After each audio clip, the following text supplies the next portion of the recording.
than machine learning, and it generally uses mm, it mainly focuses on text, image, audio, video data. Okay, बाकी कोणी add करेन? I can say unstructured data. Yes, yes. हां, बाकी कोणी add करेन? Priyanka? Deep learning is a subset of machine learning, which is essentially a neural network of three or more layers. Okay, fine. So coming to the next, which is the concept called as a neuron. So it is a building block in neural network. काल ना लेक्चरच्या एंडिंगला मी सांगितलं होतं की building block काय आहे, neural network सांगितलं होतं. ओके, ओव्हरऑल फक्त आयडिया दिली होती. Okay, so neuron is nothing but असा एक ब्लॉक आहे जो ना न्यूरल नेटवर्क बिल्ड करण्यासाठी हेल्प करतोय. I can say neural network is combination of different type of neurons. Okay, so perceptron is again nothing but the neuron, but perceptron basically consists of the two algorithm, or sorry, it's a two stage algorithm. Okay, I can also say itself is a module. So आता पहा, perceptron दोन कोणत्या गोष्टींचं module आहे किंवा two stage algorithm याला का म्हणतात. सो फर्स्ट स्टेज परसेप्ट्रॉन मध्ये येते ज्याला तुम्ही म्हणतात समेशन फंक्शन, आणि सेकंड आहे ज्याला ॲक्टिवेशन फंक्शन म्हणतात. या दोन्ही गोष्टीचं ना कॉम्बिनेशन होऊन परसेप्ट्रॉन तयार होतोय किंवा परसेप्ट्रॉनमध्ये या दोन स्टेजेस येतात. एक स्टेज आहे ती समेशन आणि सेकंड आहे ती activation. Okay, so let's C one by one. So basically पहा, या केसमध्ये जे काय तुमचं इनपुट असेल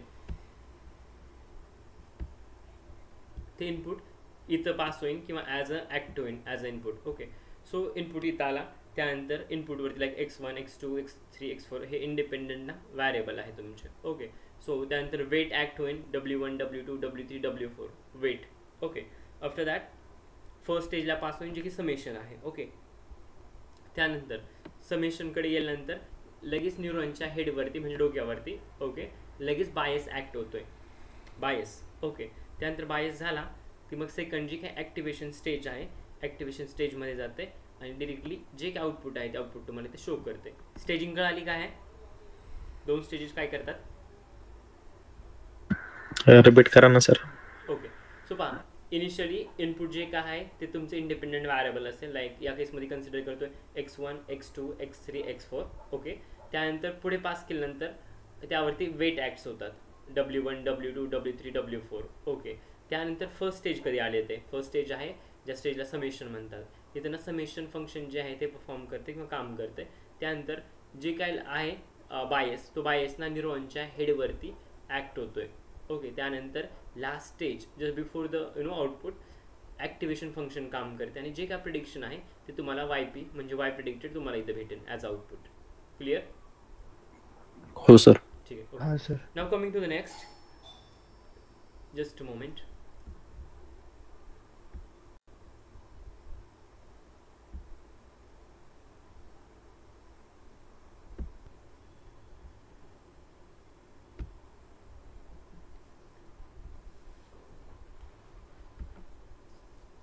सो आपण डिस्कस करत होतो इंडिपेंडंट व्हॅरिएबल आणि आउटपुट, आणि यामध्ये जे काय प्रोसेसिंग होते ते दोन स्टेजेसमध्ये समेशन आणि ॲक्टिवेशन फंक्शनमध्ये. ओके, सो हे जे काय आहे ना कंप्लीट प्रोसेस आहे न्यूरॉनची जे तुम्ही पाहतात ते. ओके, सो याच प्रोसेसला किंवा कम्प्लीट प्रोसेसलाच न्यूरॉन असं म्हणतात. Coming to the next, WI आणि WB हे जे दोन पॅरामीटर दिसतात ज्याला तुम्ही वेट आणि बायस म्हणतात. W for weight, B for bias. हे जे काय दोन पॅरामीटर आहेत यालाच लर्नेबल पॅरामीटर म्हणतात, लक्षात असू द्या. ओके, सो तुम्ही जर लिनियर रिग्रेशन पाहिलं असेल किंवा मशीन लर्निंगमध्ये पाहिलं असेल तर आपल्याकडे स्ट्रेट लाईनचं इक्वेशन होतं ज्यामध्ये y is equals to mx plus c.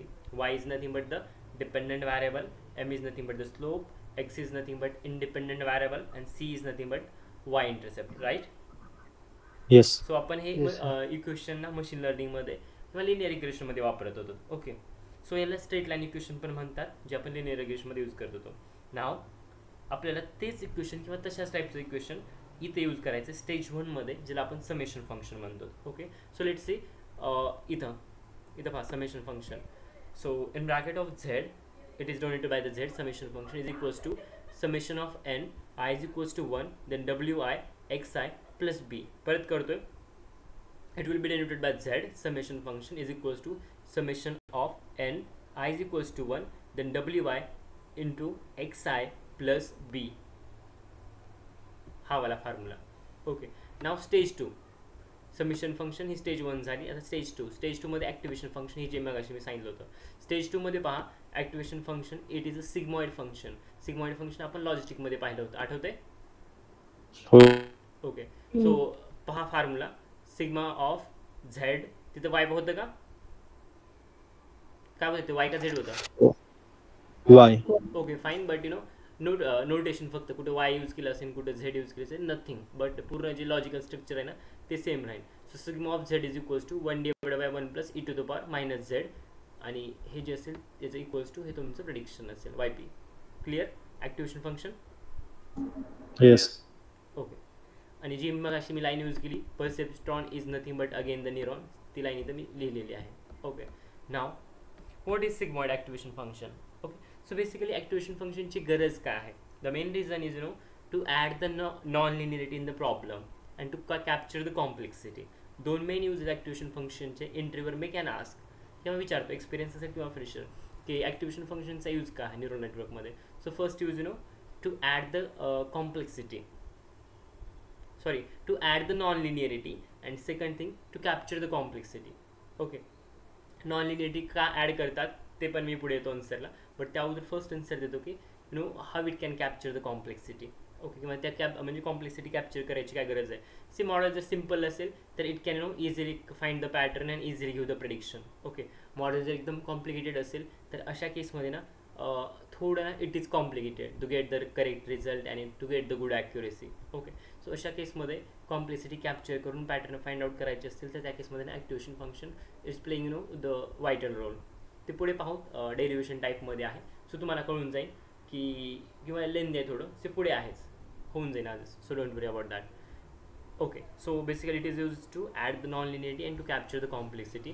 The straight line equation which I have already discuss, y is equals to mx plus c. जर तुम्ही स्ट्रेट लाईन इक्वेशन किंवा लिनियर इक्वेशनमध्ये पाहिलं असेल तर प्लॉट असा होता, राईट? येस. सो याचा अर्थ हे जे काय एक्स आणि वाय होते ते एकमेकावरती ना डिपेंडंट आहेत. ओके, म्हणजे एक वाढलं की दुसरं वाढते, right? I can say that. Yes. हे लिनियर इक्वेशन होतं ज्यामध्ये ना लिनियरिटी एक्झिस्ट होती. Both are linear, I mean X and Y independent and dependent variable having a relationship between them. Okay, so आता ॲक्टिवेशनला येतो. ॲक्टिवेशनचा formula sigma of Z is equals to 1/1 plus e to the power Z. आता सिग्मॉइडमध्ये कोणत्या शेपचं curve असतं? S shape. S shape obviously. So see S shape curve. आता हे शेप माझ्याकडे चेंज झाला असेल थोडा, बट ब्लॅक पहा जे ऑलरेडी ड्रॉ केलेलं आहे ते. ओके, कारण मी फक्त सध्या ना लॅपटॉपच्या फक्त ना कीबोर्डचा यूज करतो आहे, I mean touch pad. Okay, me tab वगैरे ओपन केलं नाही, मी टच पॅडवरती काम करतो आहे. ओके, फक्त बोर्ड फिरवतो त्यामुळं इकडे तिकडे होऊन, but don't worry, concept should be important. So threshold will be 0.5, beginning at the 0 and end will be at 1. हा तुमचा 0.5चा थ्रेशोल्ड आहे आणि हा तुमचा एस शेप कर्व आहे. It is called as the sigmoid. So now coming to the linearity and complexity thing. So पहा x1, x2, x3 आणि y हे तुमचे टोटल व्हॅरिएबल्स आहेत. x1 आणि x3 those are independent variable आणि y is dependent variable. आता लिनियरिटीच्या केसमध्ये पहा काय होते, हे मी इरेज करतोय समजण्यासाठी पुढची कन्सेप्ट. ओके, सो पहा लिनियरच्या केसमध्ये काय होतंय. So basically x checking the relation with y, x2 is also checking relationship with y, x3 is also checking relationship with y. Okay, आता प्रत्येकजण इंडिव्हिज्युअली आपापलं रिलेशन वाय सोबत बघते काय आहे ते. ओके, आणि त्या बेसिसवरती प्रेडिक्शन देते किंवा त्या बेसिसवरती वर्क करते. It's the concept of linearity. Okay, independent डिपेंडंटमध्ये. या केसमध्ये मला सांगा काय प्रॉब्लेममध्ये जर कॉम्प्लेक्सिटी असेल तर कॅप्चर होऊ शकेल? Yes or no? नाही होणार सर, कारण ते डायरेक्ट म्हणजे डायरेक्ट रिलेशनशिप दाखवते असं. ओके, आता पहा सेकंड केस. इथं ना एक्स आहे ती वाय सोबत पण रिलेशन चेक करते, त्यासोबत हे बघेन की एक्स ना म्हणजे हे ज्यावेळी तर काही इम्पॅक्ट होत नाही ना, हे ज्यावेळेस ह्याच्यासोबत चेक करते त्यास काय म्हणजे इम्पॅक्ट यावर तर होत नाही ना.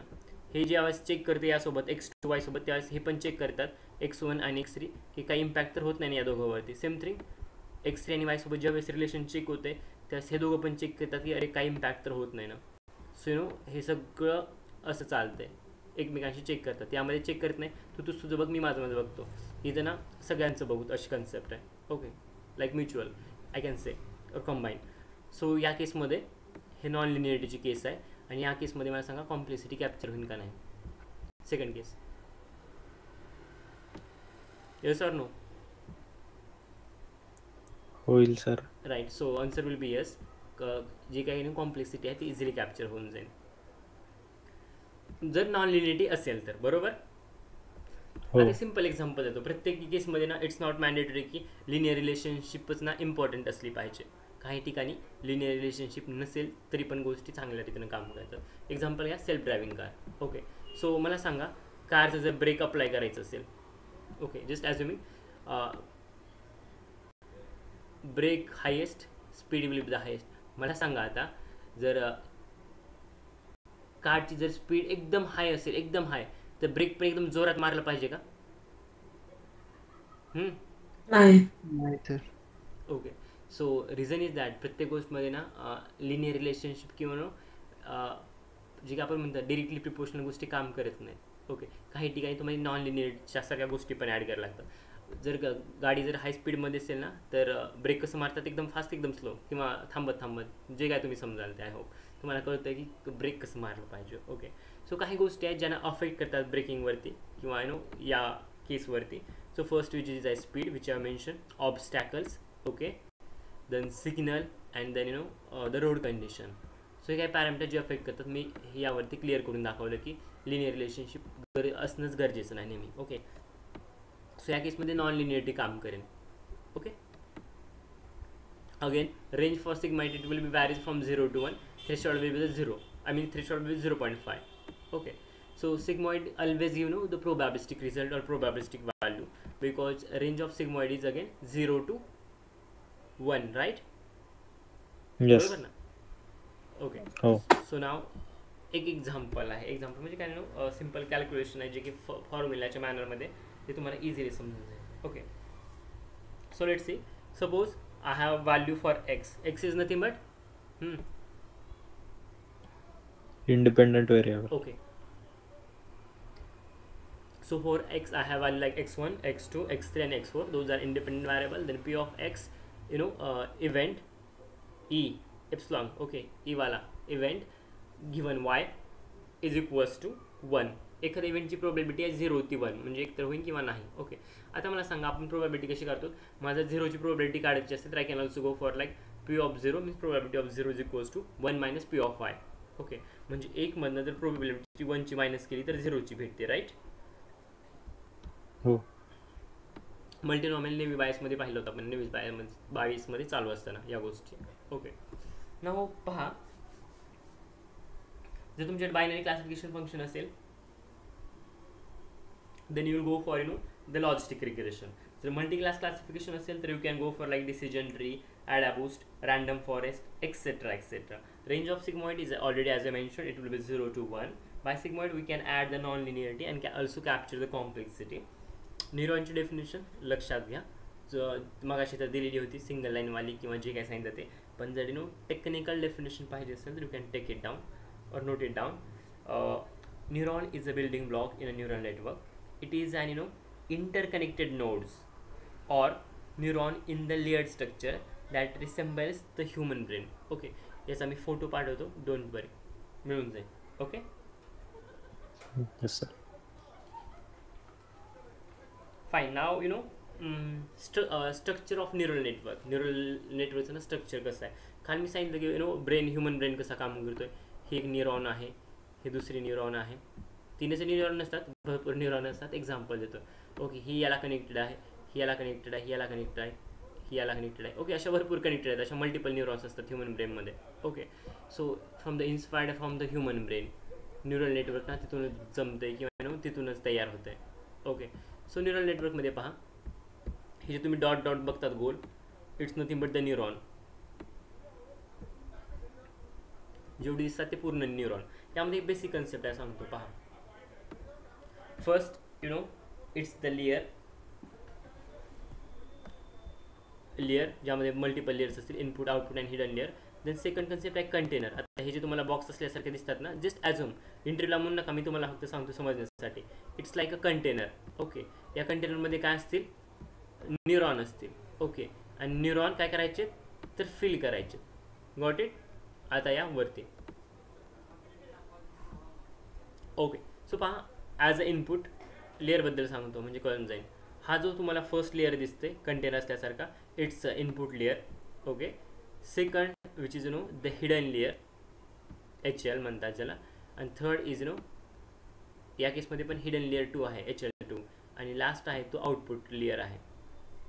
ओके, हे बेसिक स्ट्रक्चर आहे. आता प्रत्येक लेअरमध्ये न्यूरॉन आहेत. पहा, इथं 3 न्यूरॉन, इथं 4 आहेत, इथं 2 आणि इथं 1. ओके, सो प्रत्येक नोड न्यूरॉन्सना ब्रेनच्या न्यूरॉन्ससारखे एकमेकांना कनेक्टेड असतात. सो A1 इथं पण कनेक्टेड असेल, इथं पण असेल, इथं पण आणि इथं पण कनेक्टेड असेल. Same for A2, same here, here and here also. Same happens with third. It will be connected with each and every neuron which is available in the next और ॲडजस्टंट लेअर. ठीक आहे. Same thing for here in hidden layer, it's also get connected. Clear. जोडलेले असते सगळेमेकांना. Okay, so बाकीचे राहिलेले पण अशाच फॉर्ममध्ये एकमेकांशी जोडलेले असतील आणि बाकी आउटपुट असेल.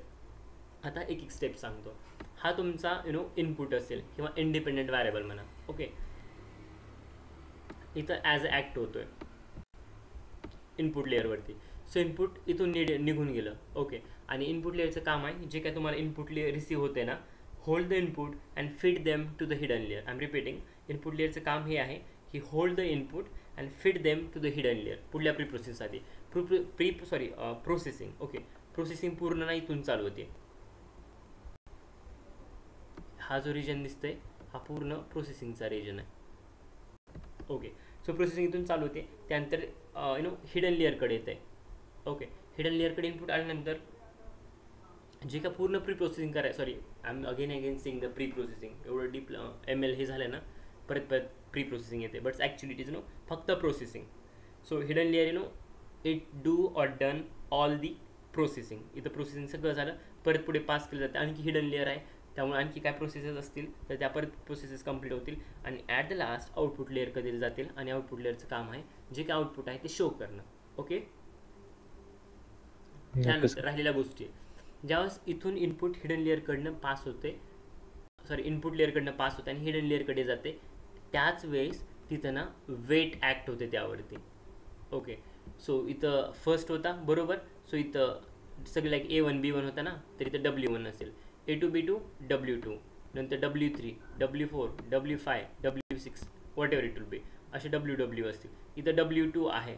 ओके, म्हणजे आणखी गोष्ट सांगतो, हे मध्ये जो काही इनपुट लेअर होता आणि जो काही हिडन लेअर होता त्यामधला हा मोठा W होता आणि हे छोटे छोटे W is part of capital W. Okay, हा जो कॅपिटल W असेल तो सगळ्या छोट्या छोट्या Wला मिळून बनलेला असेल. क्लिअर. कंबाईन W हे सगळ्याचा मोठा, सगळ्यांचे छोटे छोटे पार्ट्स ज्यावेळेस कंबाईन होतात त्यावेळेस हा मोठा W बनतो. सेम थिंग इथं पण छोटे छोटे W असतील, त्यापासून हा W2 फॉर्म होतो. आणि त्यानंतर लगेच इथून आलं वेट ॲक्ट झाला. ज्यावेळेस न्यूरॉनकडे येतोय इनपुट त्यावेळेस ना बरोबर त्याच्या हेडवरती बायस ॲक्ट होतोय. फाईन. येस. Any doubt. हे जिथं B दिसन ते बायस, जिथं W दिसन तो वेट आहे आणि ते असंच काम करतं. 2 लेअरच्या मध्ये वेट काम करेल आणि ह्याच्या ना न्यूरॉनच्या डोक्यावरती बायस काम करेल.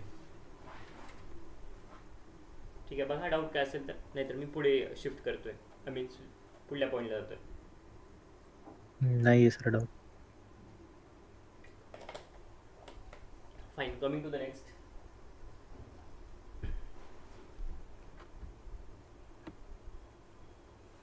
पहा वेट. आता मी जे सांगितलं ना, जो हा मोठा W दिसतोय ना W1 वाला, हा सगळ्या Wचं कॉम्बिनेशन असेल. Okay, W1 W2 W3 W4 what ever it will बी. आता W12 काल सांगतो. न्यूरॉन किती आहेत पहिल्या लेअरमध्ये? दुसऱ्या म्हणजे इनपुट लेअरमध्ये 3, आउटपुट लेअरमध्ये आउटपुट म्हणतोय हिडन लेअर 4. सो 3 गुणिले 4 12. ओके, सो टोटल 12 न्यूरॉन म्हणजे टोटल वेट किती असेल? जेवढं न्यूरॉन तेवढं वेट. या 2 लेअरसाठी मी फक्त सांगतो. या 2 3. लेयर 12 बरोबर. ओके, या 2 लेयर पुरतं मी सध्या बोलतोय.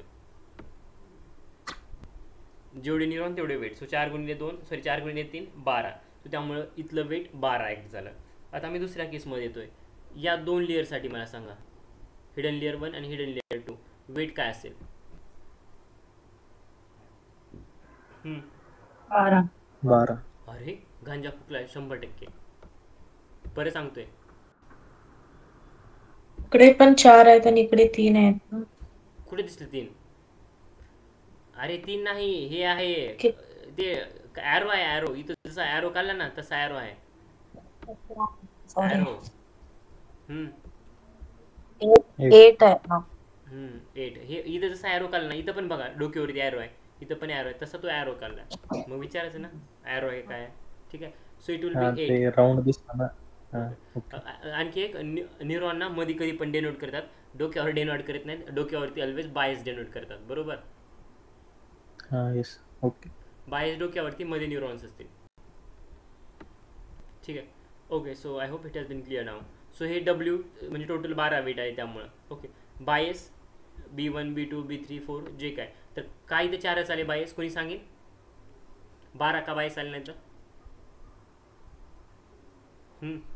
वेट जेवढं आहे तेवढं neuron.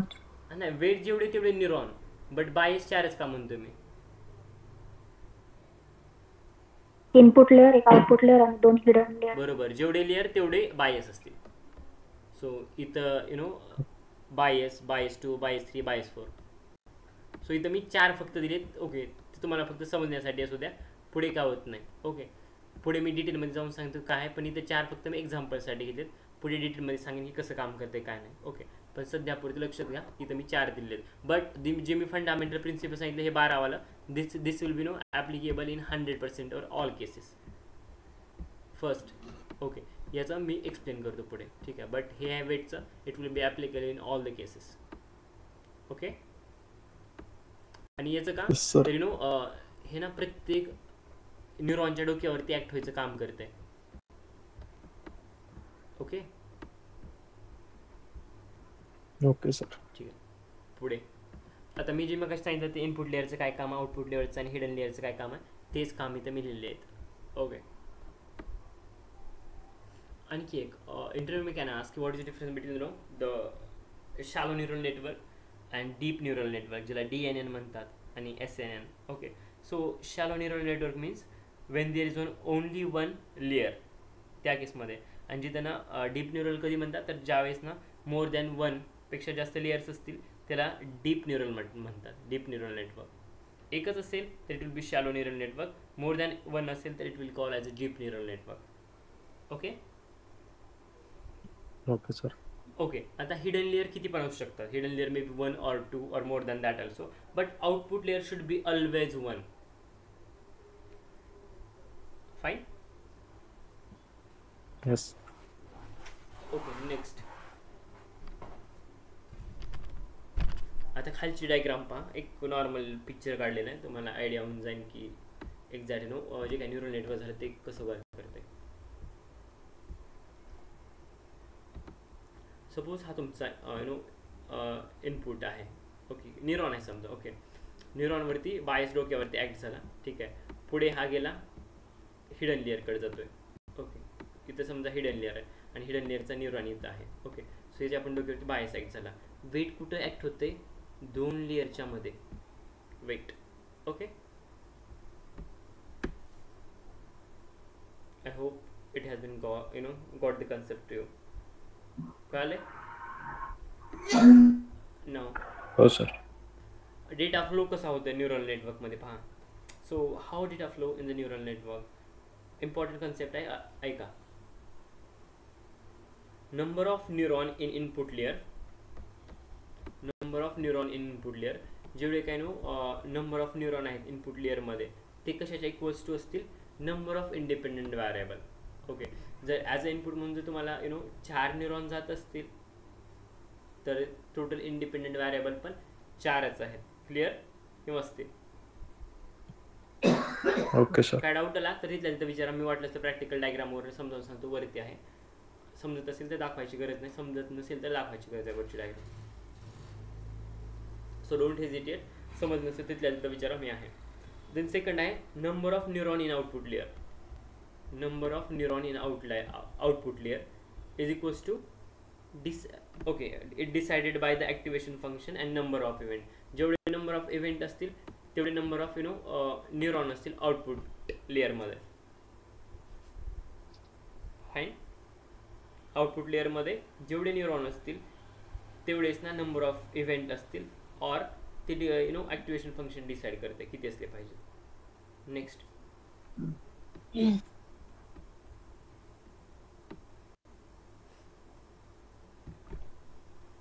And third number of neuron in hidden layer.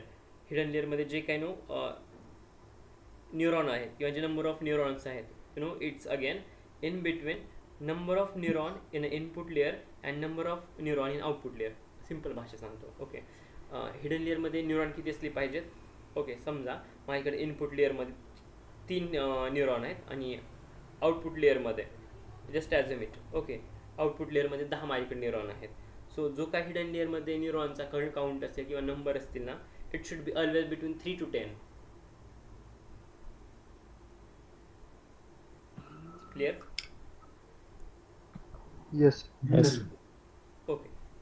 आणखी एक, suppose if you are using multi-class classification problem and if your total number of events are 3, the number of events will be also 3.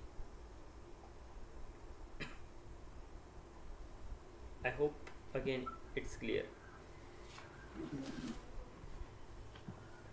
Now another example. आणखी काय quick note किंवा important point आहे. Number of hidden layer count depends on the data. जो काही hidden लेअरचा count आहे किती असले पाहिजेत, 1 2 3 4 किती असले पाहिजेत, तो हिडन लेअरचा काउंट डिपेंड असतो डेटावरती. डेटा कसा आहे तो. ओके, नाव डेटा जर वर्स्ट असेल, आउटपुट जर खराब येत असेल तर त्या केसमध्ये हिडन लेअर वाढवावे लागतील. डेटा चांगला असेल, आउटपुट जर इझिली भेट असेल तर हिडन लेअर कमी असतील. Okay sir. ओके, हे न्यूरल नेटवर्क पहा. Same input neuron neuron neuron neuron, bias bias bias, weight weight weight. हे बाकी छोटे मोठे वेट तर तुम्हाला मधली माहिती आहे, सांगायची गरज नाही. ओके, सो आता पहा या केसमध्ये इथपर्यंत ना प्रोसेसिंग काहीच होत नाही. याच्या अलीकडं सगळी प्रोसेसिंग स्टार्ट होते याच्यानंतर, आणि ते जे काय आहे ते तुम्हाला प्रिडिक्शन भेटेल लास्टला. ओके, आता पहा कॅल्क्युलेशन नॉर्मल. ओके, तुम्हाला शेप ऑफ डिफरंट लेयर्स काढायचं आहे. ओके, सो इनपुट लेअरचा शेप पहा. कॅन आय से इनपुट लेअरला 1,3 3 एका 3च होते ना. Okay, so 1,3 input layer shape. Second for hidden layer 1 साठी शेप असेल 1,4. Can I right? Then third, it will be 1,2, and fourth, it's obviously 1,1. 1. Yes. 1,1. Okay, fine. Then another thing is how to control the shape of the किंवा यामध्येच आहे सांगतो. एक आहे weight बद्दलची concept आहे. आता मी जर वेट चेक करत असेल, यामध्ये 3 आहेत, यामध्ये 4 आहेत, बरोबर. यामध्ये जर मी वेट वगैरे घेत असेल तर आपण दोघांच्या मधला घेतो, बरोबर. सो हे 4 आणि 3, सो 4,3. Got it? या दोघांसाठी जर मी बघत असेल तर दोघांमध्ये 2,4. Can I say? सो हे 4, हे 2,4 and last HL2. Okay, hidden layer 2 मध्ये पहा. In this case it will be 1,2. इकडचं 1 इकडचं 2, so 1,2. it will be again I can write इथं 1,2 जे तुम्ही इथं पण पाहतो. and lastly output will be always 1,1. simple. now how to control the shape of the layer. Okay, लेयरचा ना शेप कंट्रोल कसं करायचा पहा. ओके,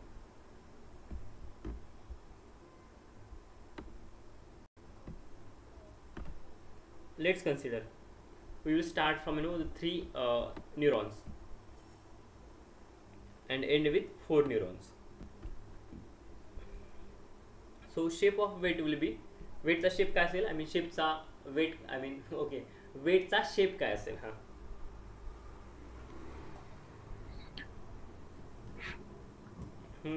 1,4. अरे मी वन कॉमन थ्री. लेअरचा शेप Zero. नाही, मी वेटचा शेप विचारतोय. वेटचा शेप अथर्वचं सांगितलं, ट्राय करा. हा शेप काय असेल वेटचा, शेप ऑफ वेट 12, 4,3. 4,3 कोणीतरी बोललं बरोबर आहे. कारण मी काय म्हटलं होतं, वेट दोघांच्या मध्ये ऍक्ट होतंय. ओके, सो हे दोघांना पकडावं लागेल. आणि जे काय तुम्ही मग अशी बोलत होतात ना, तो ना शेप ऑफ लेअर आहे 1,3 हा सिंगल याचा. 1,4 हा राईट. असं लक्ष द्या, असं करू नका, इंटरव्ह्यू आणखी व्हायचे.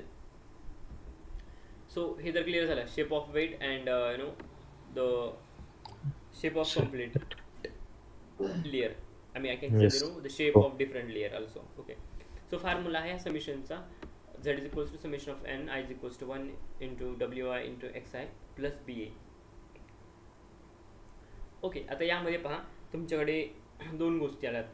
सो फर्स्ट आहे 1,3 जे तुम्ही पाहू शकतात, आणि सेकंड आहे 1,4 राईट. Okay, so Yes. 1,3 मी घेतली टर्म, त्यानंतर 1,4 ॲज आउटपुट मी घेतला इज इक्वल्स टू. ओके, 4,3 कुठून आला, तर हा वेट जो काय आहे तो, so it will be 4,3. I can also write 1,3 into 4,3 is equals to 1,4. Okay, but in this case we can't calculate the dot product because dot product आपण या केसमध्ये कॅल्क्युलेट करू शकत नाही. कारण if you check simply, see dot product कधी calculate करता आलं असतं, जर 1,3,4 असतं तर त्या केसमध्ये तुम्हाला डॉट प्रोडक्ट कॅल्क्युलेट करता आला असता. पण या केसमध्ये कॅल्क्युलेट करता येणार नाही, कारण it shows like that 1,3 and 4,3. खाली आहेत एक्झाम्पल कुठे काढता येते. सिम्पल सांगतो, या 4च्या जागी 3 असायला पाहिजे आणि 3च्या जागी 4 असायला असतं, तर तुम्हाला इझिली ना हे काढता आलं असतं, transpose. Okay, yes, number of rows equal to number of column असं काहीतरी त्याचं हे. राईट. चेक करा एकदा, नंतर ती डोक्याला टी लागते ट्रान्सपोजचा कॅल्क्युलेट करत Yes. असताना. सुद्धा एक्सप्लोर करा, मॅथचा पार्ट आहे म्हणून म्हटलं मॅथ पण कामाला येत आहे. ओके, नाव अशी कधीही केस पॉसिबल असेल ट्रान्सपोजची. You can see Z is equals to, हा फॉर्म्युला मी पुटअप केला, डब्ल्यूच्या डोक्यावरती टी दिला कारण इट्स नो ट्रान्सपोज, आणि व्हॅल्यू पाहता 1,3, 3,4, then 1,4. Obviously in this case result will be 3 उडून गेला, बाकी राहिला 1,4,1,4. Okay, okay.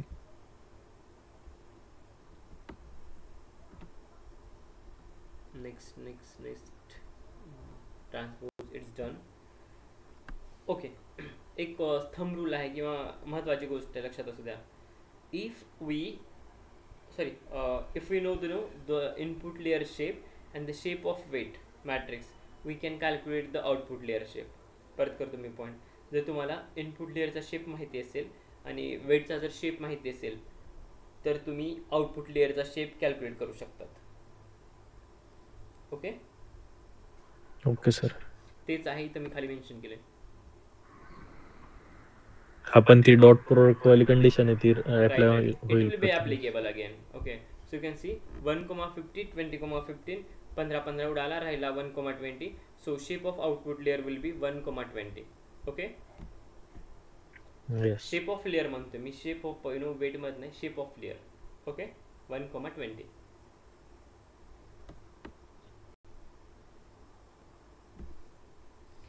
Then bias is the one dimensional array.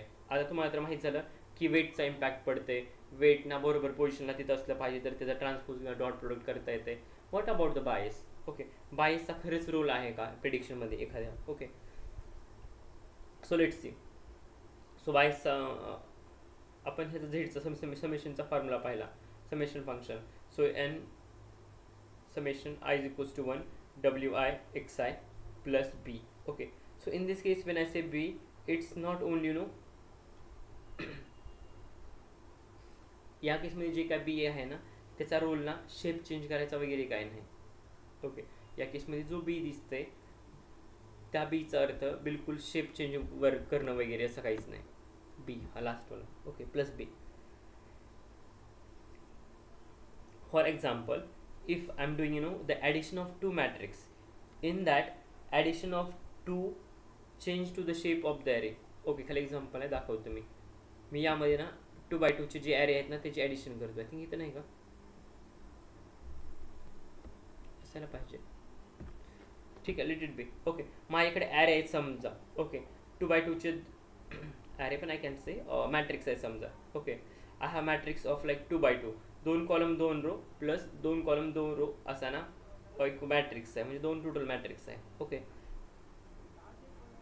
So या केसमध्ये जर तुम्ही बी बघत असाल, बी जसा काय रोल प्ले करत नाही ना, याचं जर मी रिझल्ट काढले या दोघांचे जे काय ना 2x2 मॅट्रिक्स 2 आहे जे एकमेकांशी प्लस केलेत त्याचं जे काय आन्सर येईल. ओके, आणि यातला जो काय बायस आहे तो जसं काय इम्पॅक्ट नाही करत, तसंच जो काय फॉर्म्युला आहे Z is equals to summation of N I is equals to 1 wi xi plus B. Okay, so same thing, it's not playing any role in this of the shape change part. यामध्ये shape change करण्यामध्ये वगैरे कोणता important role play करत नाही. नाव bias. So bias कोणकोणती तर B1 B2 B3 जे आहेत ते. Okay, and if you then after getting like B1 B2 B3 किंवा before after analyzing that, then we go for adding the bias in same question. ते पाहूत पुढे सांगेन. Okay, so जे काय तुम्हाला बायसची व्हॅल्यू भेटतात ना त्या व्हॅल्यू आपण इथं ॲड करू. सो तुमचा सिम्पल फॉर्म्युला वरती जो होता ते पहा, wi xi प्लस बी. राईट, जरी आपण पण ते सिंगल व्हॅरिएबल आणि मल्टिपल व्हॅरिएबल पाहिलं होतं, आठवते? m1 x1 plus m2 x2 plus m3 x3. Okay, yes. So same thing इथं पण आपल्याकडे बायस भरपूर आहेत, तो आपल्याला ॲड करायला लागतील. मेन हे तुमचं वेट आणि independent variable wi xi plus b1 plus w2 x2 plus b2 w3 x3 plus b3. Okay, multiple असतील तर. आता पहा आपल्याला बायसची गरज काय आहे, बायसचं इम्पॉर्टन्स काय या केसमध्ये. Let me check what is importance of bias. Just wait.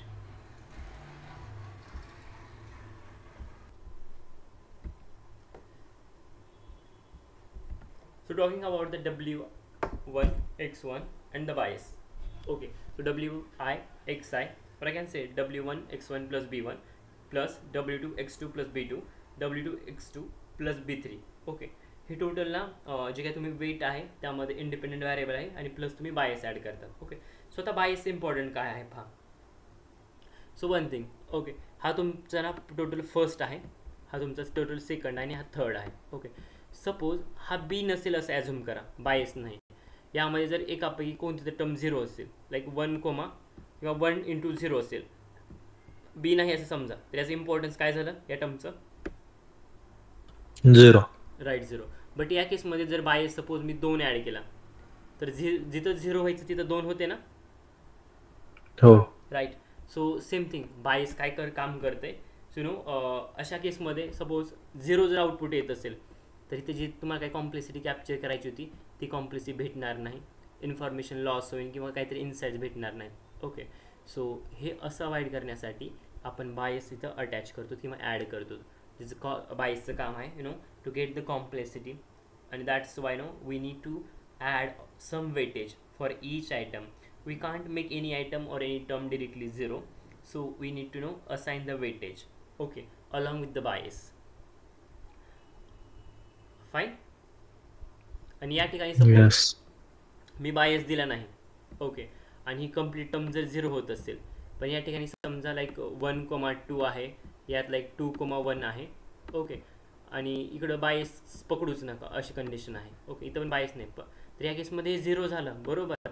या केसमध्ये काहीतरी व्हॅल्यू आली, समजा 2 असेल. या केसमध्ये जस्ट ॲझ्युम की ना 3 आली. तर या केसमध्ये हे सगळे कमी म्हणजे सगळी छोटी व्हॅल्यू झाली. 0 आहे म्हणजे नथिंग. ओके, बाकी ही सगळ्यात ही छोटी आहे, त्यापेक्षा ही जरा मोठी. ओके, सो या जर केसमध्ये मी कम्पेअर करत असेल तर WX1 ह्याला तर कन्सिडर करू नका, 0 आहे. So it will no W2 will be smaller than W3. Okay, किंवा हे कम्प्लीट टर्म आहे या टर्मपेक्षा छोटी असेल. I hope you have got the point. Okay, पण सर याचा काय फरक पडतो की ही टर्म मोठी किंवा ही टर्म छोटी आहे? ज्यावेळेस ना तुम्ही मॉडेलची जे ॲक्युरेसी असेल किंवा जे काही तुम्हाला न्यूरलवरती न्यूरल नेटवरती जे काही आउटपुट भेटते त्यावर तुम्ही प्रत्येक वेळेस वेट आणि बायस म्हणत होतो, आठवतंय? हो. बायस म्हणजे एरर, हे तर सिम्पल कॅल्क्युलेशन आहे. याचा इम्पॅक्ट आउटपुटवरती होतो. जेवढा जास्त बायस तेवढा जास्त एरर. बरोबर. ओके, आणि वेट हे असं आहे जे ना लर्नेबल दोन्ही पॅरामीटर आहेत, ज्यापासून ना तुमच्या मॉडेलकडनं तुम्हाला काहीतरी इन्साईट, आपण Y equals to mx plus C पाहिलं होतं, त्यामध्ये एमचा रोल स्पेसिफिक होता, सीचा होता. तसंच हे डब्ल्यू आणि एक्स आहे, याचा पण रोल आहे. एक्सचा आहे काम, एक्स हा इंडिपेंडंट आहे. डब्ल्यू आहे ते वेट ॲड करते, जे की ना प्रिडिक्शनसाठी हेल्प करेल. हे लर्नेबल पॅरामीटर मॉडेलला शिकण्यासाठी किंवा तुम्हाला यांच्याकडनं लर्न करण्यासाठी हेल्प करतात. बायसचं ही फंक्शन आता सांगितलं, जर नसेल तर काय प्रॉब्लेम येतोय. ओके, त्यामुळे बायस आपण ॲड करतोच तिथं. आणि फायनली बायस ॲड केला, इथंही बायस ॲड करण्याची गरज आहे. बट ॲट द लास्ट आपण बायस रिड्यूस करतो, कमी करतो. YA मायनस YP एरर, आठवते? हो. आणि त्यावेळेस आपण हे लर्नेबल पॅरामीटर अपडेट करत राहतो. इपॉक्सची कन्सेप्ट पुढे आहे. 1 forward propagation is equal to 1 backward propagation. फॉरवर्डमध्ये आहे ना जो आहे तो एरर कॅल्क्युलेट केला जातो, आणि बॅकवर्डमध्ये हे लर्नेबल पॅरामीटर म्हणजे वेट आणि बायस हे दोन्ही अपडेट केले जातात. पुढे आहे, सांगेन मी. चालेल. So how neural network works, how neural network learn. Neural network ना कसं लर्न करते. सो फर्स्ट स्टेज आपण ना शॅलो न्यूरल नेटवर्क पाहू, ज्यामध्ये हिडन लेयर एकच असतोय. Okay, so this will be your input, this will be your hidden layer, and this will be your output. This will be your W1, this will be W2, this will be B1, this is B2. Okay, input passing here. So जे काही input इथं pass होते त्याला मी P1 आणि P2 म्हणतोय. जे काही इथं मी हिडन लेअरला हिडन लेअर जे काही इनपुट हिट होत आहे त्याला मी Q1, Q2 आणि Q3 म्हणतो, आणि जे इथं जाते त्याला मी R म्हणतोय. Okay, after processing. This is input, this is hidden layer, and this is the output layer, and this is the prediction Y predicted, and this is the input X1, X2 both. नाव या केसमध्ये काय आता मी ज्या backward आणि forward आता just concept सांगितलं ती सांगतो. ओके, ज्या वेळेस हे तुमचं प्रिडिक्शन काहीतरी भेटेल, राईट. ओके, सो ज्या वेळेस तुमचा डेटा फ्लो असा जातोय, मी कलर चेंज करतो समजेल तुम्हाला किंवा इझी जाईल समजायला. ज्या तुमचा डेटा फ्लो आहे असा जातोय, म्हणजे I can say left to right, त्याला फॉरवर्ड प्रिपोगेशन म्हणतात, FP. हे FP इथं जे लिहिलं ते FP.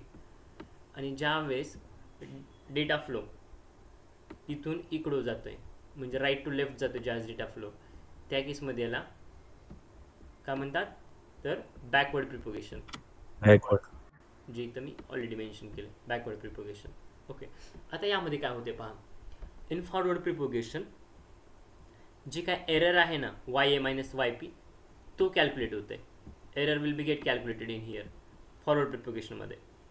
नंतर इथं काहीतरी भेटलं तुम्हाला आउटपुट, सपोज काहीतरी भेटलं असेल, नंतर का आलं अरे आपलं तर ॲक्च्युअल ना लाईक 100 होतं पण प्रिडिक्टेड आपल्याला 80 भेटले. एरर कितीचा आहे 20चा, बरोबर. सो हे कशामुळे झालं, वेट आणि बायसच्या पॅरामीटरमुळं. सो आता वेट आणि बायसच्या व्हॅल्यू परत अपडेट केल्या जातील रिव्हर्स गिअरमध्ये, म्हणजे रिव्हर्स जाताना. ओके, बॅकवर्ड प्रिपोगेशनमध्ये वेट बायसच्या व्हॅल्यूना अपडेट केल्या जातील, परत चेक केलं जाईल, परत कॅल्क्युलेट केलं जाईल. ठीक आहे, आता 90 आला, कितीचा एरर आहे 10चा, बरोबर. So Y minus YP 100 minus 90 10चा एरर आहे.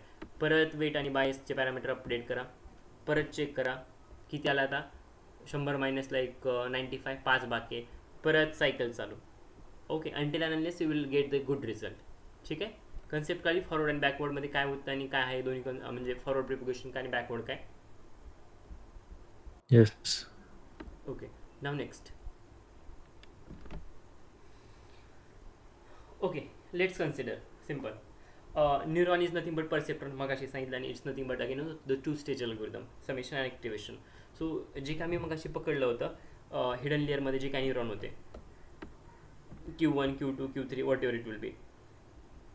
सो मी ते लेअर पकडतो, पण त्या अगोदर एक फ्लो समजून घ्या.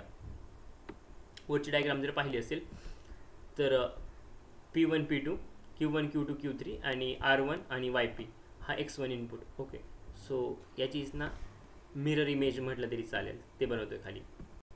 इनपुट P1 जे की इनपुट ॲक्ट झाल्यानंतर त्याला मी P1 म्हणतो. Q1 जे प्रोसेस होत होतं हिडन लेअरमध्ये, अँड देन R1 जे की अगेन हिडन लेअर होता. Let me check whether it's hidden layer or what. Sorry, output होता, आउटपुट लेअर होता. सो इट्स आउटपुट लेअर, आणि लास्टली तुमचं प्रिडिक्शन असेल. वरती तेच आहे, फक्त ना थोडी इझी डायग्राम बनवले, समजायला इझी जाईल. Okay, so let's consider this is एक चेन आहे, असं सिंगल चेन आहे कन्सिडर करा, जे की सिंगल लाईन फ्लोमध्ये आहे.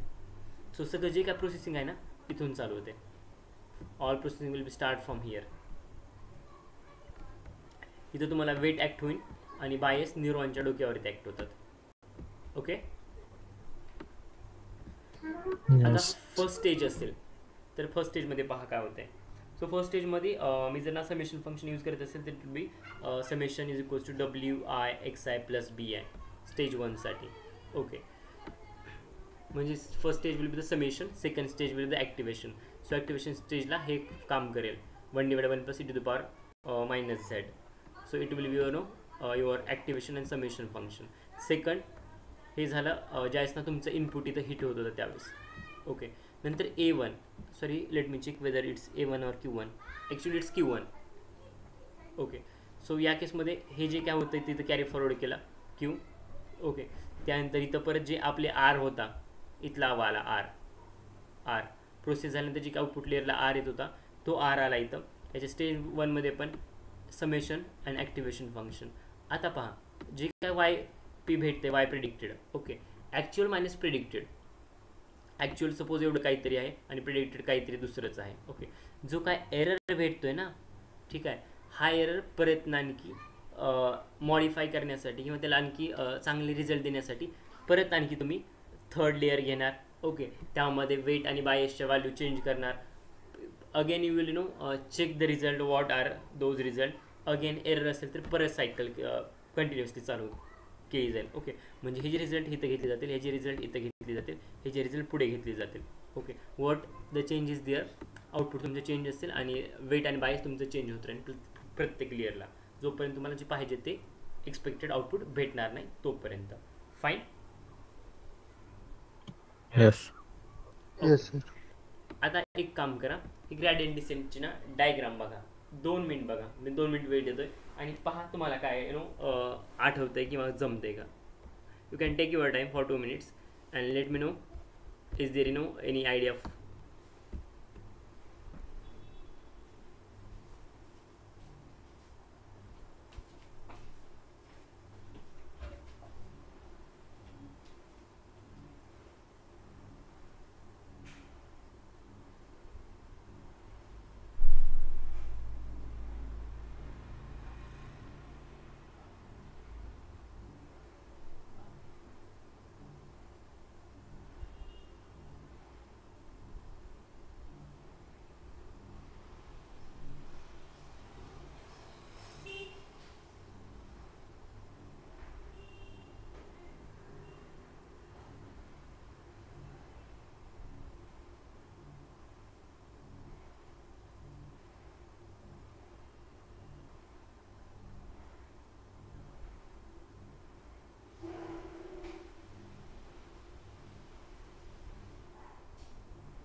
Any idea?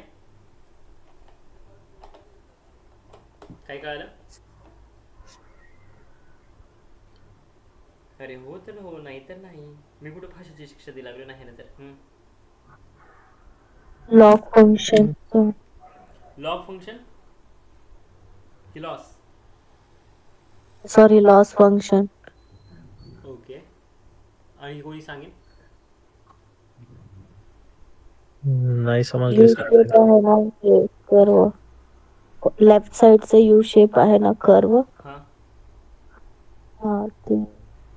ओके ठीक आहे, सांगतो. पहा, तुम्ही आपण सगळेजणांनी लिनियर रिग्रेशनमध्ये GDA पाहिला होता, ज्याला आपण ग्रेडियंट डिसेंट अल्गोरिदम म्हणतो. ओके, सो त्या केसमध्ये काय व्हायचं, वायचा जी साईड होती ना, तिथं आपण MSC घ्यायची. आठवतोय? हो sir. MSC is nothing but error is nothing but again loss, right? Yes. Okay. आणि इथं आपला असायचा तो M असायचा, which is called as a slope, right? आणि इथं आपण या लाईनवरती आपण C पास करायचो, ज्याला आपण Y इंटरसेप्ट म्हणतो. त्यानंतर हे असा कर्व जायचा. ओके, हे प्रॉपरली आलं नाही, जस्ट ॲझ्युम इट. ओके, आणि असा काहीतरी तुम्हाला एक छेदणारा पॉईंट भेटायचा, जो तुमचा ग्लोबल मिनिमम पॉईंट होता. ओके, हे आपलं लिनियर इक्वेशनमध्ये व्हायचं. आणि त्यासाठी आपल्याकडे इक्वेशन होतं y is equals to mx plus c. आणि मला सांगा, या पॉईंटला तुम्हाला काय भेटायचं? Global minimum. अरे ते सोडून मी तर सांगितलं, ते ग्लोबल मिनिमम पॉईंटला आणखी दुसरं काहीतरी भेटायचं. आठवतंय? मी 2 व्हॅल्यू सांगितलं ग्लोबल मिनिमम पॉईंटला. भरपूर वेळेस रिपीट केल्या जातं 2 value. At global minimum point we will get the best value of MNC. इथंच लिहिलं रे क्लिअरली. येस. लांब जायची गरज नाही. एकतर अभ्यास पण नाही केला आणि एक धड वाचता पण येणार. ठीक आहे, you will get at that point know the best value of MNC. Same case आपण आता डीप लर्निंगमध्ये पाहू, स्पेसिफिकली आता. सो या केसमध्ये इथं पण लॉस असेल, इथं जिथं M होता तिथं आपला वेट असेल. ओके, सेम कर्व ड्रॉ केला, जिथं तुमचा C होता त्या ठिकाणी इथं बायस असेल, लॉसला लॉस जशाच तसा, आणि इथं तुम्हाला ग्लोबल मिनिमम पॉईंट असेल. Fine. So formula will be get modified like this. जिथं बायस आहे तिथं C असेल, जिथं वेट आहे तिथं M होतं. आय मीन जिथं C असेल तिथं बायस येईल, जिथं M असेल तिथं वेट जाईल. सिम्पल. Mला रिप्लेस केलं वेटनं, म्हणजे WYX आहे. बायसला Cला रिप्लेस केलं बायसनं, सो Cच्या जागी बायस टाकला. and the output will be like z is equals to summation of n I is equals to 1 WYXI plus B. Okay, simple.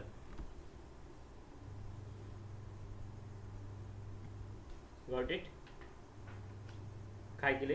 Yes, sir. Yes. नाव इथे या.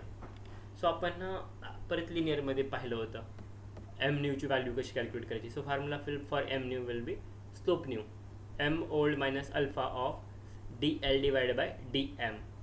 Then जर C new काढायचं असेल Y intercept, तर आपल्याकडे formula होता C old minus alpha of DL divided by DC. Okay, आणि हे जे दोन आहे ते तुमचे ग्रॅडियंट आहे.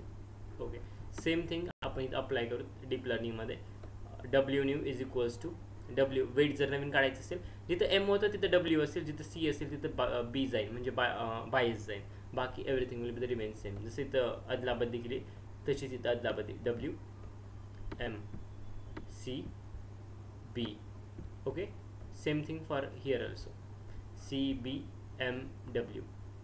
Okay, replacement. आता पहा, एवढं सगळं केलं. ही जी वरची होती ना केस होती ती 1 होती, ही वाली केस आहे ती 1 आहे, ही वाली केस आहे ती तुमची 2 आहे. ओके, डीप लर्निंग ML अशा दोन गोष्टी. आता पहा, तुम्हाला ना फर्स्ट फेजमध्ये किंवा पहिल्यांदा तुम्हाला ओरिजिनल व्हॅल्यू तुमच्या W1 आणि B1च्या म्हणजे वेट आणि बायसच्या व्हॅल्यू या होत्या WI आणि BI. ओके, त्यानंतर by help of calculating loss. Okay, तुम्ही लॉस चेक केला, मग असं YA मायनस YP जे काय सगळं सांगितलं होती ना सगळी स्टोरी, तो कॅल्क्युलेट केला. आणि नवीन तुम्ही वेट आणि बायसचे पॅरामीटर काय अपडेट केले, W1 हॅट आणि B1 हॅट. ओके, हे वाले. त्यानंतर सेकंड जे काय W2 आणि B2 होता, परत चेक केला एरर आणि बायसचे पॅरामीटर सॉरी वेट आणि बायसचे पॅरामीटर अपडेट केले. So again it will be no W2 B2चा झाला W2 hat B2 hat. Okay, so असे वेट आणि बायस पॅरामीटर चेंज होत राहतात आणि हे तुम्हाला कशाच्या हेल्पने मिळतात, जस्ट तुम्ही लॉस कॅल्क्युलेट करतात ना त्यावेळेस ते तुम्हाला पॅरामीटर ॲटोमॅटिकली मिळतात. Okay okay sir. तेच आहे खाली जिथे W1 हॅट होता आणि W1 हॅट आणि B1 हॅट होता त्याचा W1 डबल हॅट झाला किंवा B1 डबल हॅट झाला. हे प्रोसिजर कंटिन्यू राहते अंटिल अनलेस ते व्हॅल्यू वगैरे वेट अँड बायसचे अपडेट किंवा चेंज होत राहते. फाईन. जितक्या वेळा अपडेट करू तितक्या वेळा चेंजेस दिसतील तुम्हाला तिथं. आता पहा, जस्ट ॲझम इनिशियली मी लॉस चेक केला, माझा लॉस 1 होता, लॉस 2 चेक केला, लॉस 3, नंतर लॉस 4. मला सांगा सगळ्यात लॉस कोणता कमी असेल यातला. प्रत्येक स्टेजला मी चेक केला, लॉस 1, लॉस 2, लॉस 3, लॉस 4 असे 4 स्टेजला 4 लॉस आले. तर सगळ्यात कमी लॉस कोणत्या स्टेजला असेल? शेवटच्या स्टेजला लॉस 4. लॉस 4 राईट, कारण आपण एरर रिड्यूस करत जातो प्रत्येक स्टेजला राईट. हो. सो त्यामुळे बेस्ट व्हॅल्यू जर मला माहिती असेल कोणत्या असतील याच चौकामध्ये कम्पेअर करत असतील वेट आणि बायसच्या, तर बेस्ट व्हॅल्यू कोणत्या स्टेजमध्ये सापडेल किंवा कोणत्या लॉसला सापडतील? लास्टच्या स्टेजला. So I can say the best value of weight and bias as well as the minimum error y minus y2 will be a minimum value. So z चा फॉर्म्युला जो आहे तोच डबल टाकला आणि फायनल जो yp आहे ते तुम्हाला इथून कॅल्क्युलेट करता येईल. Sigma of z I mean sigma of z is equals to 1/1 plus e to the power minus z आणि इथून जे काय आन्सर असेल तुमचा yp फायनल असेल. Okay done. Yes sir. हे फॉरवर्ड प्रिपोगेशन आणि backward propagation just quick view जे आत्ता झाले तेच. ओके सॉरी, आणखी एक गोष्ट सांगतो. ही तुमची सिंगल चेन होती. सी तुम्ही पाहत असाल तर इनपुटला ना मी एक न्यूरॉन दिला होता म्हणून मी P1 कन्सिडर केलं होतं. दाखवतो वरती इनपुट P1 राईट, हा तुमचा P2 आहे बरोबर ना. एक न्यूरॉन 2 न्यूरॉन. सो हा तुमची सिंगल चेन होती. ही झाली सिंगल चेन. आता जी मी वरती दिली होती ना ही झाली सिंगल चेन, इथं कव्हर झाली. हे जे काय दिसते ना P1 वगैरे ही सिंगल चेन कव्हर झाली. आता दुसऱ्या चेनला येऊत, दुसरी चेन खाली आहे, हे पण सिंगल चेन आहे तर P1 आहे. Just wait, let me check backward propagation किंवा मी चेन कुठेतरी ॲड केलं असेल. Let me check. P2 or something I have added.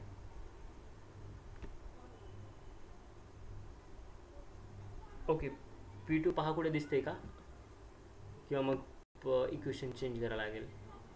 It's again P1 Q2 याच्यानंतर असेल कुठेतरी P2. YP2 दिसतंय ना तिथं कुठं वरती घ्या 1 मिनिट. येस हा इथं Q2 R1 आणि YP2. Just moment. No P2 जिथं मी P2 साठीचं इक्वेशन ना. Right right. ओके. ह्याच्या इथं कुठे तर असेल, आय थिंक इथंच असायला पाहिजे कुठे तर, किंवा माझ्याकडनं राहिला म्हणजे maybe I forgot. But इथं ना एक वेळेस नोट्समध्ये चेक करा कुठेतरी P2 असेल किंवा माझ्याकडनं लिहिताना नोट्समध्ये मिस्टेक झाली असेल. ओके, बट जसं इथं P1 Q2 आणि हे असं आलं ना तसंच ना P2 Q2 R1 पण एक येतं आहे. ओके, जी आहे ना दुसरी चेन त्याला तुम्ही you can say this is the second chain. त्याचं इक्वेशन असेल किंवा त्याची बिगिनिंग असेल X2 P2 Q1 R1 आणि Y प्रेड. ओके, नोट्समध्ये चेक करा, नसेल तर ॲड करा किंवा मग फायनली मी तर माझ्या हँड रिटन नोट्स देणार आहे त्यामध्ये या गोष्टी अपडेटेड असतील. ओके चालेल सर. Okay loss fine. किंवा मला वाटतं हे ना ज्यावेळेस मी जे काय हे होतं नोटबुक होती ज्यावेळेस मी PDF मध्ये मर्ज करत असेल त्यावेळेस मे बी मग मिस झालं असेल कुठेतरी. हे इथं आहे दिसतंय का? हे बघा मी म्हटलं होतं ना लिहिले इथं आहे X2 P2 Q1 R1 YP. Okay म्हटलं ना कन्वर्ट करताना काहीतरी झालं असेल. So X2 then it will be P2, Q1, R1 आणि Y प्रेड. सो हे जे तुमचं आहे ते सेकंड चेन असेल. फर्स्ट चेन, सेकंड चेन, कारण मी पहिला न्यूरॉन पकडला होता म्हणून P2, आता दुसरा न्यूरॉन पकडला म्हणून P2 यूज केला. जेवढे न्यूरॉन तसे तुम्हाला साखळ्या किंवा चेन तुम्हाला पाहायला मिळते, second chain, third chain, whatever it will be. Okay, so now coming to the again backward propagation आणि फॉरवर्ड प्रोपगेशन. ओके, सो लक्षात असू द्या, one forward propagation plus one backward propagation is called as one complete epoch. और I can say complete data जर मी divide करायचं असेल किंवा डिवाइड केला असेल आणि ज्यास मी एक फॉरवर्ड जाते आणि एक बॅकवर्ड ज्या जाते, हे जे काय दोन झालं FP plus BP, it's called as a one complete epoch. Okay, one epoch, ठीक आहे. सो नाव नेक्स्ट. ओके, जस्ट ॲज्युम ही तर ना सगळा मी डेटा घेतला होता असं होतं. म्हणजे सपोज 1500 माझ्याकडे डेटा पॉईंट्स होते, बट रिअल लाईफमध्ये ना मिलियन्स ऑफ डेटा पॉईंट्स असतात. 1500 डेटा पॉईंट्स होते. सो मी काय केलं, एक त्याचं फॉरवर्ड प्रोपगेशन पकडलं आणि बॅकवर्ड एक इपॉक झाला. राईट, नाव सेकंड सिनारिओ, जर सपोज माझ्याकडे 1500 डेटा पॉईंट्स आहेत आणि मी ना ते 3 पार्ट्समध्ये डिवाइड केले, 500 500 500. तुम्हाला आठवते मी काल का परवा उदाहरण दिलं होतं, आय थिंक कालच, की माझ्याकडनं एक काम असेल तर मी उदाहरण दिलं होतं की आज एक जणाला बोलतो, उद्या एक जणाला बोलतो, परवा एक जणाला बोलतो. ओके, म्हणजे एकतर माझा रिसोर्स आणि टाईम मी सगळं वाया घालत होतो. सो आपण अल्टरनेट ऑप्शन म्हणून काय यूज केलं होतं, GPU. ओके, कुडा, ज्यांना पॅरलल प्रोसेसिंग अँड डिस्ट्रीब्युशन आठवते, म्हणजे सगळ्यांनाच ॲट अ टाईम एकदाच कामाला लावायचं आणि ते काम डिवाइड करायचं, इझिली जाते. सगळ्या स्कोर एकदाच एंगेज करायच्या, काम पण होऊन जाईल आणि म्हणजे इट्स द गुड अप्रोच. तसंच मी ना हे काम डिवाइड केलं, 500 500 500 डेटा पॉईंट दिले. ओके, सो यामध्ये पहा, one forward plus one backward is call as iteration 1. Same one forward plus one backward for second it's call as iteration 2. Again थर्डसाठी one forward plus one backward it's call as iteration 3. आणि ह्या तिघांना ज्यावेळेस मी club करतोय it's call as complete one epoch. Okay, yes, okay sir. बाकी हे तिचा फॉर्म्युला मी ॲड केलं आहे रिव्हिजनसाठी, nothing other than that. Okay, आणि आणखी एक गोष्ट, जे काय तुम्हाला इथं व्हॅल्यू दिसतात ना स्क्रीनवरती, त्या डिपेंड कशा कशा आहे सांगतो. झेडची व्हॅल्यू, जे काय झेड येणार आहे त्याची व्हॅल्यू W आणि B वरती डिपेंड असते. इम्पॉर्टंट आहे, झेडची जी काय व्हॅल्यू आहे समिशनची ती वेट आणि बायसवरती डिपेंड असते. ओके, आता जे काय तुमची सिग्मॉइडची व्हॅल्यू येणार आहे इथं, ओके, ही व्हॅल्यू झेडवरती डिपेंड असते. ओके, आणि जे काय तुमचं सिग्मा ऑफ झेड आले यावरती याची व्हॅल्यू डिपेंड असते, वाय प्रिडिक्शन. क्लिअर की परत सांगू? परत सांगा लागेल ना? परत सांगा सर. ठीक आहे, ओके, मी क्लिअर करतो. ओके, कलर चेंज करतो, इझिली जाईन समजा, का फिरवा फिरवे. ओके, सी, हा जो झेड दिसतो तुम्हाला, या झेडची व्हॅल्यू इथला वेट आणि बायस यावरती डिपेंड असेल. फर्स्ट झेडची व्हॅल्यू या दोघांवरती डिपेंड असेल. ओके, नाव जो काय इथला हे आहे सिग्मा ऑफ झेड, ओके, याची व्हॅल्यू, ओके, हा जो इथला झेड येतो ना इथं यावरती डिपेंड असेल. हा झेड इथंच कॉल करतो, त्यामुळे याची व्हॅल्यू या झेडवरती डिपेंड आहे असं म्हटलं तरी चालते, कारण हाच झेड इथं फिरून येतोय. सो याची व्हॅल्यू यावरती डिपेंड आहे. ओके, त्यानंतर हा जो काय सिग्मॉइड झेड येतोय, ओके, आणि हा जो आहे YP, सो YPची व्हॅल्यू यावरती डिपेंड आहे, कारण YP यावरनंच निघणार आहे ना कम्प्लीट टर्मवरनं, बरोबर. कारण आपण म्हणतो sigma of Z is equals to 1/1 plus e⁻⁻z, हे जास्त करून होईल त्यावेळेस भेटणार आहे, त्यामुळं याची व्हॅल्यू यावरती डिपेंड आहे. Clear? Got it. Don't worry. See, असं नाही की वन गोमध्ये ना 100% समजलं पाहिजे असं नाही. ओके, इथं 70-80% समजेल. एकदा तुम्ही गो थ्रू करा, राहिला 20-30% तुम्हाला समजेल. तरी पण नाही समजलं तर मी इथंच आहे, कुठंच पळून जात नाही. ओके, नोट शेअर करतोय, सो एकदा गो थ्रू करा डे सेकंडच्या नोट्ससोबत. ओके, चालेल सर. हो, so that's all for today for the day second. याची रेकॉर्डिंग अपलोड करून भेटेल आजच.